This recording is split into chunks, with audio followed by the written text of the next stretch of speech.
I wonder if evil really knows it's evil, or whether evil thinks, you know, we're just fighting for what we believe in.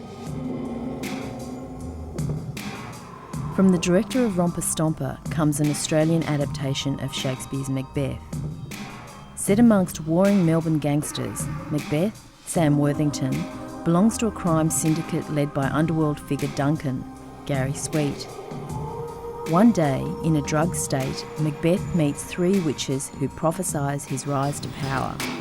All hail Macbeth! All hail, Macbeth, hail to thee, Thane of Cawdor. All hail Macbeth, that shalt be king hereafter. Encouraged by his ambitious wife, played by Victoria Hill, Macbeth plots to assassinate his boss and take leadership of the gang. The great thing about Shakespeare is always the highly motivated leads, and you often can't get that from the local writers. So it was a good way to mine material that was absolutely charged with, you know, universal themes of power and revenge. To beguile the time, look like the time. Bear welcome in your eye, your hand, your tongue. Look like the innocent flower, but be the serpent under it.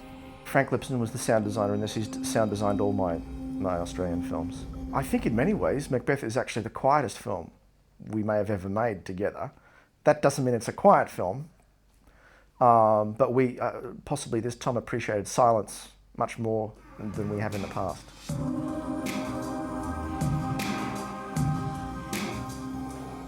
We looked at a lot of Asian cinema, the use of colour and the kind of restless camera work, you know, and the blatant use of lensing, you know.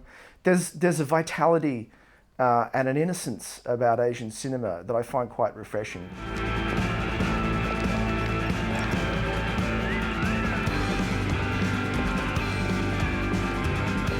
We shot this in 25 days, and we pushed the envelope, we really did. I had a very good crew, and we used high-def cameras. We couldn't have done this on 35mm. We couldn't have done this on sprockets, not in 25 days.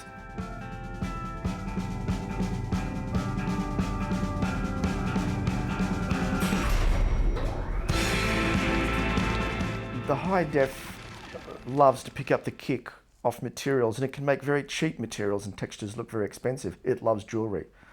It loves the glisten in an actor's eye. Why have you left the chamber? Have you asked for me? No, you're not. He has. We will proceed no further in this business. I think that you've got to hand it to Jane Johnson, who did the costumes, David Mackay, who was the production designer, and Nicole Obergeiger, who did the makeup. They had really honed their craft in commercials, and that's the skill that I wanted them for, to make things seductive and beautiful, so that you could share Macbeth's materialism, you know, and lust and vaulting ambition.